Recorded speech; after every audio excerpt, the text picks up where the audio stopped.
Thanks all so much for being with us today. Really a diverse, fascinating panel to talk about this topic. So I'll start immediately to my left, Tataki Kilic, and I'd like to start actually with your, if I can put it this way, general impressions of what happened in 2024 in the EU and the US over the course of the elections. Was this a trend that you were expecting? Well, I mean, in politics, you prepare for any variation. So I wouldn't say that it was unexpected in the sense that you have different scenarios and you prepare yourself for what might be and might not be. But did we expect it in this large numbers? No.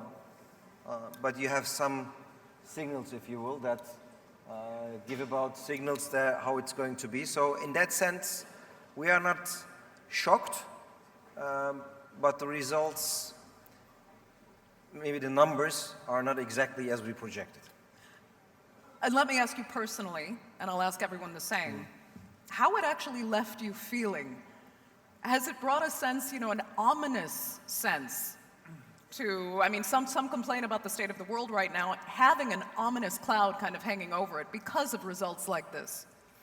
No, I wouldn't say that. I mean, the results are, in the end effect, when we're talking about governance and governing, it's the right of the people to vote, and once they have cast their ballot and the result has been achieved, this is what they have decided. So that is the result and the voice of the people that you have to respect and accept. And if there's some change in your attitude or the change in policies that you have to make, you will do them. So in that sense, no. But the crisis that we are facing in the world today, they do not arise only from one cause. They arise from different subjects and different points coming together and creating, if you will, a perfect storm. And that's what we're going through. So we will have to adjust to certain issues, but in no way will be in any way be feeling demoralized or in a negative way. It's just a matter of accepting the results and adapting yourself to the policies and the challenges ahead. Okay. You seem quite sanguine about all of it, which is somewhat refreshing. Let me ask Professor Josipovic if you feel the same. I mean, was this something you expected? Or were you caught a bit by surprise and have that ominous feeling about the way some of these countries are headed? When we look into history, it's quite obvious for me that in most countries, not in all, left and right policies are switching. We have period of right governments and then left governments. But what is the problem today? Look at this. If we put our right hand, very, very right, we put our hand behind the left as well, and they meet in the same point. This is the same in politics. Extreme left and the extreme right have the same result. Neglect of human rights, democracy, and prosperity. So the problem is that now we are facing it's not a problem that we are facing left or right governments, but the problem is that we are facing, in some countries, very extremist forces having success at the elections. That's the problem. And it generates problems in human rights, in common politics in the European Union. Up to now, European Union has, let's say, successful attempts to prevent far right to take global power. But who knows what will happen tomorrow? So I think that democratic political parties should do everything to prevent that trend going to extremism. Okay. Matteo Macacci, your thoughts? Well, I guess we'll have to see what happens as the result of these elections are now taking shape in the form of government. And I would say that one main indicator that we have to look is whether these new governing powers will continue to abide by the constitutional norms, the rule of law, the independence of judiciary, the freedom of the media, or they will try to change the rules of the game. Because I think that is beyond the rhetoric, what is going to show what is going to be the impact of these elections. Because you may have heard, this rhetoric, the challenging of the, so-called deep state, which in many countries are just democratic institutions. And I think one key indicator in any of these countries is whether the opposition has a fair shot at winning the elections. And actually, if you look at this year, we had a number of countries where the opposition won. In the UK, for example, you had a conservative government, now you have a progressive one. But we have seen it in Pakistan, in Indonesia. And, in political terms, even in the United States, you have the opposition who's winning now. But I would say this is also an indication of the challenges that many governing parties are facing in maintaining powers. Because even in the context of the EU, we have seen the ruling parties generally losing support. And this is a sign, I think, of the fast of the change in our society, which is putting a lot of stress on governments in being able to really answer to the needs of the people who require fast change, maybe faster than in the past. Okay. The same question for Valeria. Yes, thank you, Andrea. What I see that there is a sort of common line. If I look at US presidential election and if I look at the European parliamentary election, there are some common points that they brought actually this tendency towards nationalism and towards the center-right and far-right instances into the political and social environment. And I do believe that it has much to do with the main challenges and issues populating the global system, and also the global governance as the system which is today governing us, or is attempting to govern us, wasn't able to provide concrete and sustainable solutions. Therefore, for example, one of the main issues that is common between US and Europe nowadays is much related to migration and this border control and security control as well. It means that we are living in a globalized world, in a world which is populated by many challenges and many issues, and much has to do with some other issues such as instability, war, and the so-called hybrid challenges and the conventional challenges to international system. The global environment, the global governance, the UN, for example, wasn't able to cope or to provide a sustainable solution to this. Therefore, it comes again the sort of legitimacy from the bottom of societies requesting a more nationalistic approach as a sort of tutelage of the individual interests. US and Europe, I'm coming from Italy, so it's quite evident that in Europe there is a tendency, if we look at the results of the last June European elections, there is a sort of tendency shifting towards center-right and far-right positions. And this is a signal that the governance has to take in order to provide some solution and some concrete response in coping with the demands of the people. In Europe, for example, there is this huge problem of detachment between the central bureaucracy and the bottom of the society. And this, I do believe, was also the main issue in leading towards the American elections. So it wasn't that much unexpected, but as it said, let's see how it's going. We are in front of a big challenge nowadays, and let's see how the political elite will be able to cope with that. Right. I'd like to speak a little further about kind of the future of the EU as an institution, knowing that more and more nation states seem to be wanting to, or at least preaching about pulling away from one kind of central government in the name of their nationalistic interest, but whether or not they really do want to maintain a general European identity through the same institution. But before we go on, let me come back to to Akif Kilic. Because I'm remembering when people saw the re-election, if we look at the US, the re-election of Donald Trump, and it evoked images of when Donald Trump actually left office in his first term.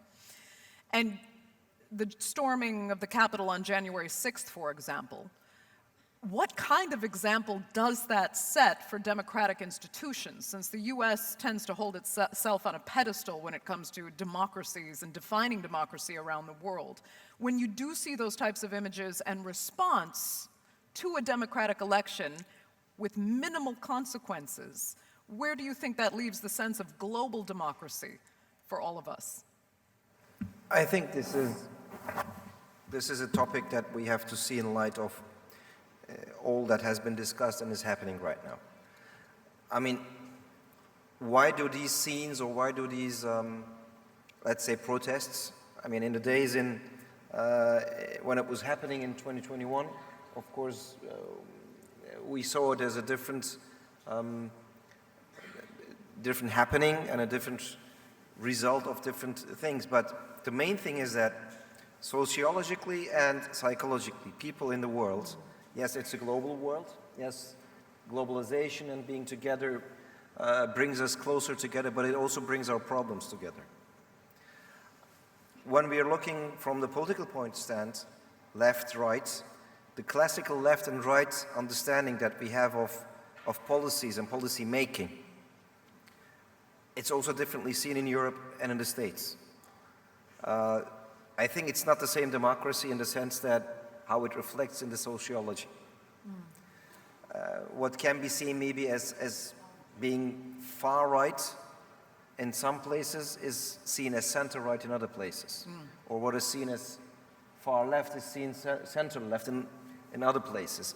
All these mixes come together.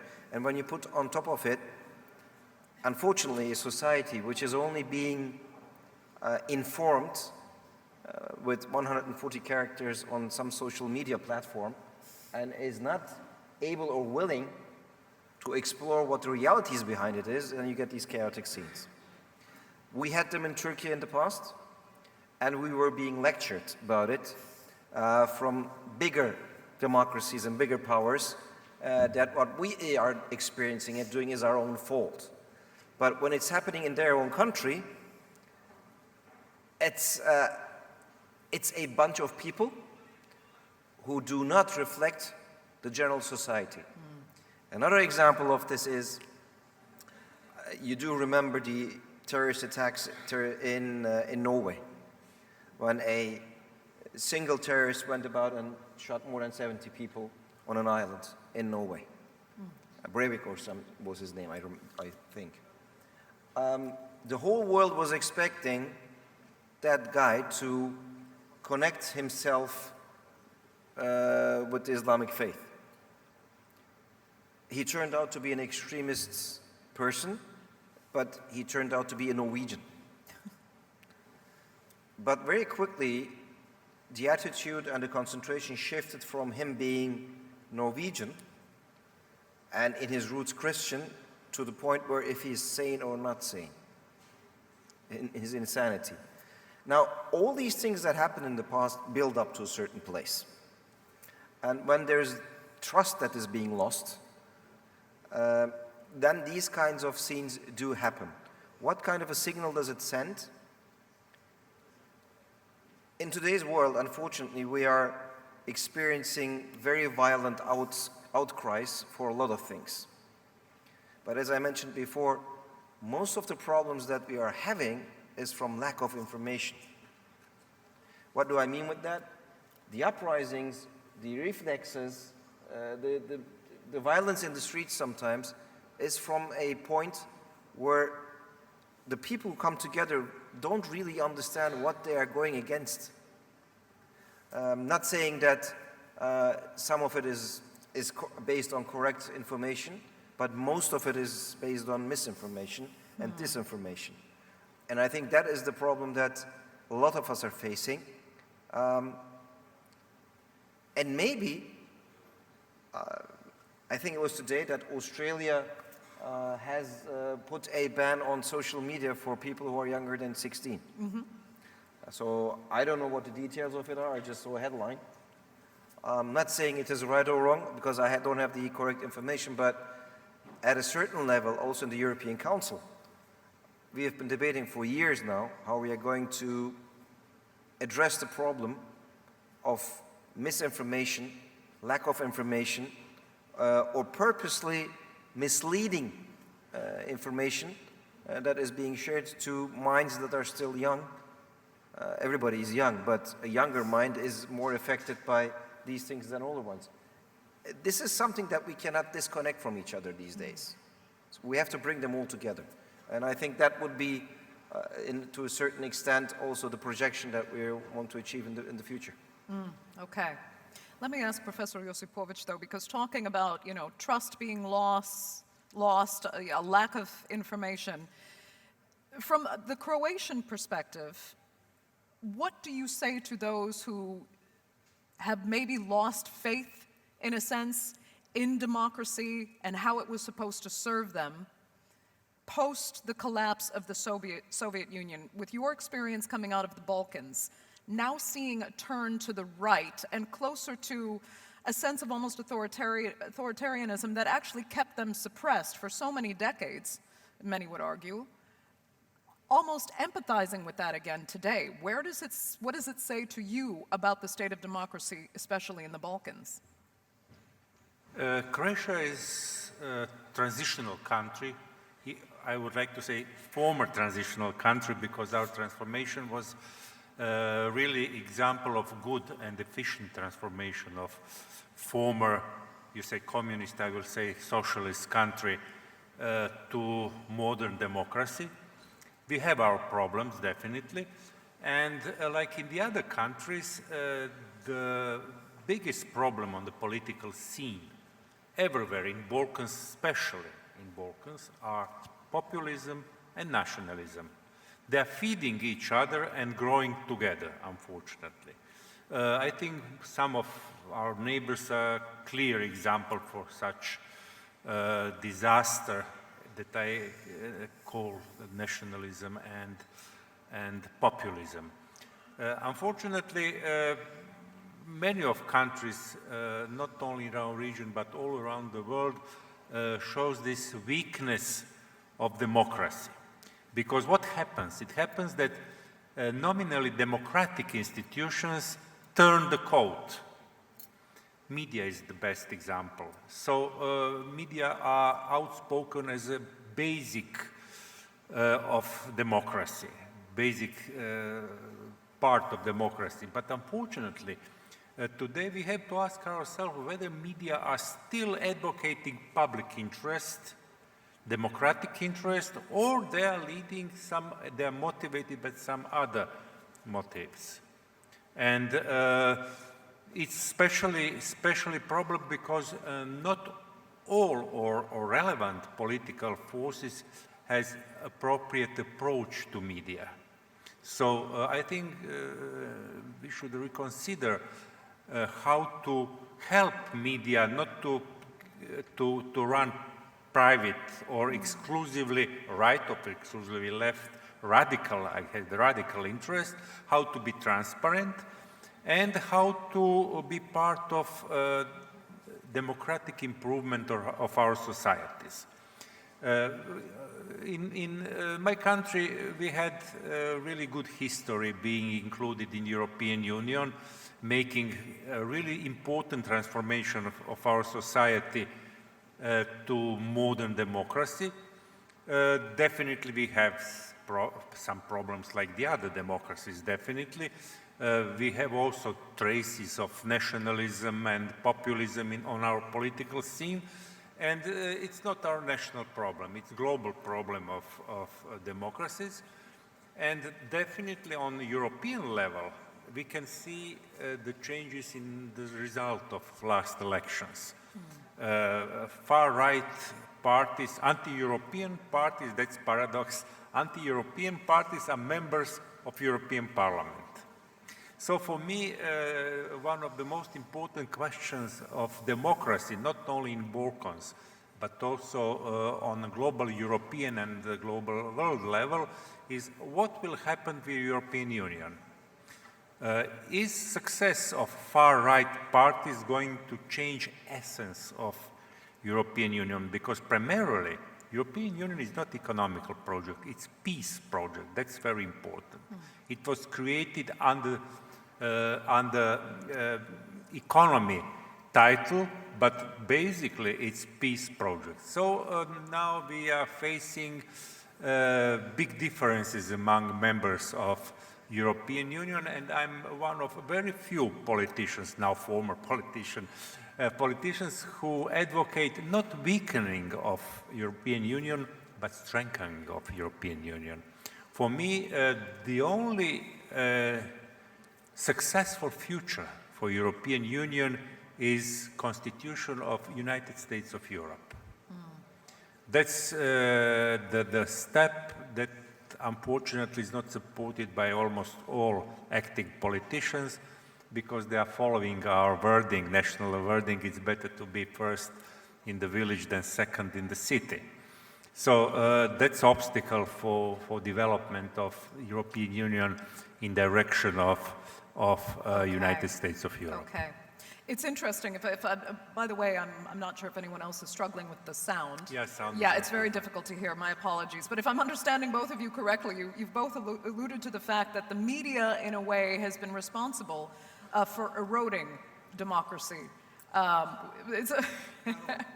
Not all, but some. It's interesting, but let me come to Matteo on the question of, where you see the EU itself going with more and more nation states now kind of turning inwards toward their specific national identities. Do they still want a sort of construct for a European greater good, even if I can put it that way? Or do they think they might be better off incrementally on their own? Yeah, I think we have to look at these also over the last few years. Let's not forget we had just a few years ago Brexit.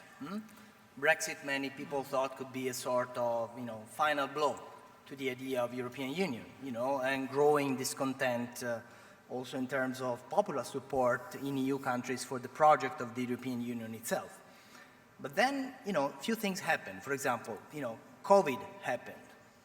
And the COVID crisis made many Europeans realize that without common approach, without common policies, there's no common solutions.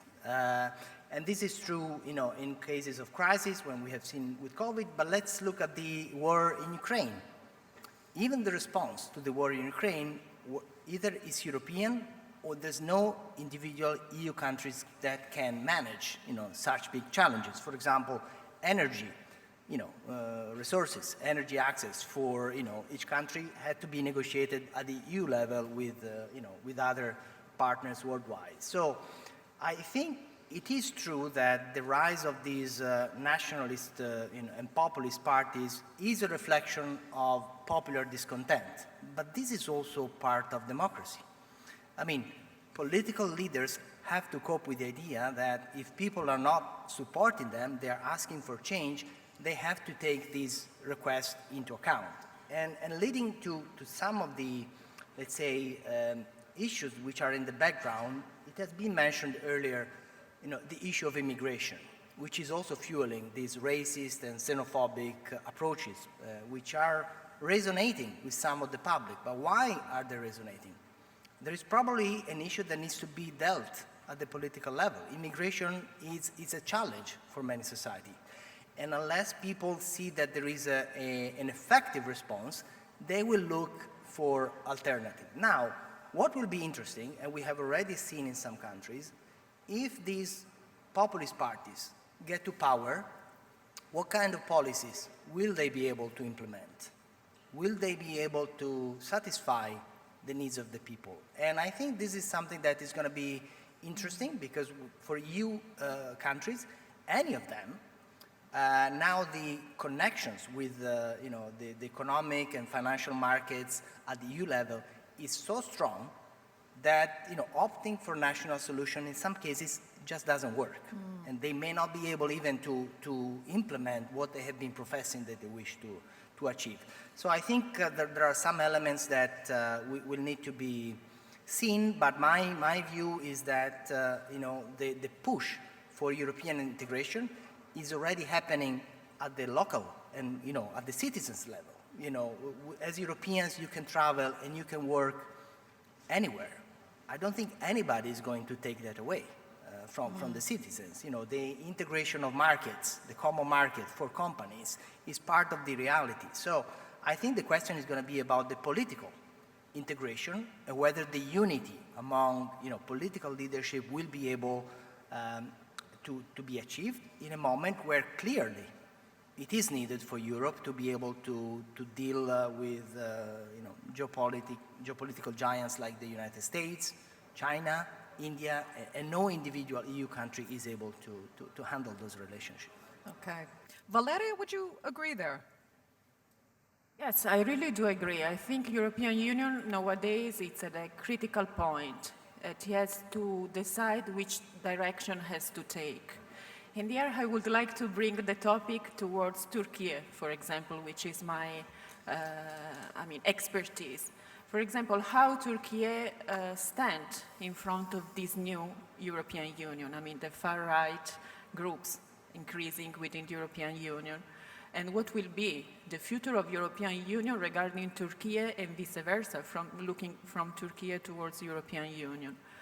I will say that unfortunately, no matter the far right or the liberal parties or the leftist parties are in power, if we look at the perspective from a negotiation process, so the full accession of Turkey towards the European Union, we are not going anywhere, and this is very sad.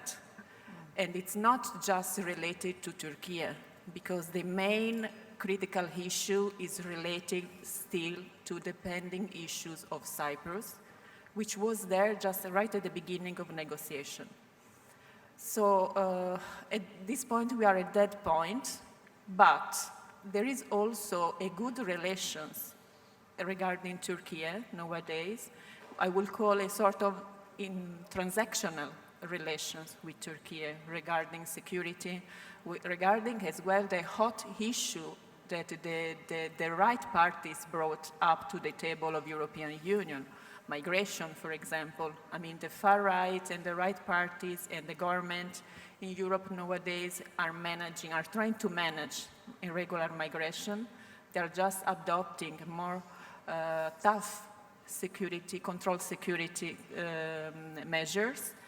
And I do believe that Turkey can play a role in this, in a way that Turkey has been already proving to be a valuable partner to European Union along the so-called refugees agreement signing in 2016. And also regarding, there is another side of the coin, I would like to say, when we speak and when we look from the migration point of view. Because it's true that Turkey was and still is a valuable partner for European Union, but Turkey is still a valuable candidate member to European Union. But despite everything, the center-right and European Union has made the visa issue for Turkish people a bit harder than before. We are all aware that there are some protests going on in front of some consulates in Istanbul and in Turkey. And also, I do believe that this may provoke, may create a further pocket of tension regarding the so-called visa liberalization for Turkish people, which is something that was proposed already in 2022 along the readmission agreement, and then it was part of the so-called refugees agreement signed in 2016. But then it was made also discretional of some other conditions that the European Union has put on Turkey. So this is just I think Turkey is a very unfortunate example, but it's just a fitting example for telling that this European Union has to decide what to do and also which kind of stance it has to take with some valuable partners it states that they are. By considering as well the security issue that is a turning issue for the European Union nowadays along the Ukrainian and the Russian war, where again Turkey has played a crucial role. And in this brainstorming of the identity of European Union, I do believe that what is necessary for European Union has to create its own apparatus of self-defense and security, and eventually take into account Turkey within a very structured and systematic way and approach. Okay. Ambassador Kilic, if you want to respond to that, go ahead. If not, go ahead. Well, it would be a different topic at all. The whole panel probably would eat up that visa issue and other things. But I think when you look at it in a general sense, I do understand your idea regarding a united European Union or a united Europe. But there's a problem regarding security issues and other things. Now, most of the EU members are also NATO members. The practicality of things, the overlapping responsibility would be a negative point regarding our security rather than a positive point. And if we are looking into practical issues regarding the elections of the US, then we have to see that the new administration in the US will probably expect much more burden sharing from their European allies than the current administration in the US, which will bring it to the line that nearly all European Union countries will have to pay more in their NATO responsibilities. And we are sometimes over it, sometimes there, so we are around 2%. When you look at membership in other organizations, if it's even an EU country or not an EU country, Turkey is almost in every area that they're trying to do something. You mentioned Ukraine and the Russian war. It was Turkey that was able to bring together the two sides twice, the warring sides. The war in Gaza, Israel's disregard for human life in Palestine. There has not been a more vocal country than Turkey and the president in speaking about it. Would it have been left to, and I have to be very critical here, although I'm in the position of responsibility, but would have been left to the European Union or our allies in NATO? I don't think that a lot of things would have come to the light. Okay.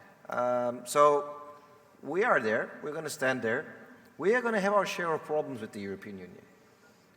But the reality, I think, realistically, if you look to it, Turkey is not the country that sends quite a lot of workers to Germany in the 1960s. We had a per capita income of around $250 then in the 1960s. Now today we're speaking about $14,000, $15,000. And yes, sometimes there is a visa issue, but there's also a lot of invitations, especially in technology sectors, in defense sectors, in corporations on industrial scales. There's a lot of Turkish companies and Turkish people that are being sought by a lot of European countries, European companies, to cooperate with them. Yeah. You know what? Let's see if we can though move the discussion back to democratic institutions and the idea of global democracy that we launched this panel with. I'll stick with you, Ambassador, actually, just for a minute, Sure. because some would say that the results we've been seeing are indicating that we're heading towards the end of globalization as a trade institution, the end of a global community, whereby, as I mentioned in my introduction, immigration has been villainized in large parts of the EU and the United States. Yes. Where does that leave a global democracy? Is it even democratic if this is going to be the stance of so many powerful countries? I don't think we should put one name to everything. When we're talking about democracy, it will have different variations. It will have different applications in different countries. I think it was Winston Churchill, democracy is not the perfect system, but it's the best system that we have. So there's always room for improvement. I think the problem that we're facing is that a certain generation has been brought up with the idea or educated with the idea, and no disrespect to our younger audience here, that certain utopias have been achieved and will be achieved. National pride is something different than from the nationalistic ideals that we're talking about. You can have national pride, but you can also be respectful of your peers or others. So there is this distinction that we have to work on. The rise of a different attitude towards migration, global issues, and I believe that in the Trump administration, protectionism will be much more higher, so trade will be affected by this, and this will have also social repercussions. But the reality of things is that we were also talking of the end of history at some time, and now we are not talking about the end of history. If you're talking the effects certain issues have on humanity, I mean, you mentioned the COVID crisis. It has shown us that borders are not holding back any global challenges as humanity that we are facing. And the worst and the best in us came out in COVID. It's also the same thing with democracy, I believe. A lot of countries, rightly or wrongly, try to get medical supplies from others. Some resorted to cannibalism. Some stayed the course. But the result was after like 3 or 4 months, everybody was saying, hold on, get your head together. We can only defeat this as the world and not as single countries. This thing doesn't see any borders and doesn't recognize any borders. So maybe you can compare democratic values and democratic approaches in that same way. You know, they won't be the same in all the countries, but they will have a core similarity and a core understanding of issues. So that's something that maybe we have to learn a bit more, respecting each other, also on some issues that are social. Okay. Not every socially accepted thing which is correct in one country is correct in the other. And that isn't always a bad thing. The glass is certainly half full from your perspective. I appreciate that. Professor Josipovic, would you agree? Firstly, I would like to stress that the democracy is not just free elections. Values are important, probably even more than brilliant and very sophisticated system of elections. Because values are determinated essence of our society, our politics, and our future as well. So, unfortunately, coming back to European Union, it looks that we do not have always the same important values. And that's the problem of European Union as well, because there are several countries with little bit or little more different values than we consider globally in United Europe. That's the problem. The second problem is that now at the world scene, European Union is competing and cooperating with other big powers, especially United States. It's natural ally of European Union. We have Russia, it's now antagonistic country. We have China, which is more antagonistic to United States than to Europe, definitely. And for me, it's the question how European Union can compete in democratic institutions and values, economy, and also in security. And this stage of development of European Union does not allow this. It's not enough. Because, as example, you have members of European Union that don't recognize Kosovo as a state. How it can happen that 1/4 of European countries do not recognize one state in the heart of Europe? That's one important question. Secondly, definitely European Union is dependent on military force from United States. It's not good. I think we should have unified European military forces and the same the same foreign and security policy. Without that, there will be no European Union tomorrow, because we are going to lose the race on economical and political and the democratic field. And last 2 years clearly shows weaknesses of European Union that should be corrected. That's very important for me, and that's some kind of checkpoint for any future reform of European Union. And concerning democracy and values, it's very important to have proper education, because in Balkans we see that younger generation are even more antagonistic to the other peoples and the religions than their fathers who participated in the war. It's very strange, because it's influence of media, because influence of nationalistic politics, it's influence of TVs, radio, newspapers, everyone feeding nationalism. Nationalism is, of course, something different than patriotism and national proudness. I remember Italian song, Toto Cutugno, I'm European, but I'm also Italian. I'm singing because I'm Italian. That's very, very beautiful song. I like it. And that should be some kind of motivation for all of us. Yes, I'm Croat, but also I'm European. And one of the most important tasks for European Commission, which is not performed properly, is how to build our second identity. To motivate us to be proud because we are Croats, French, German, Italian, or whatever, but also to be proud we are Europeans.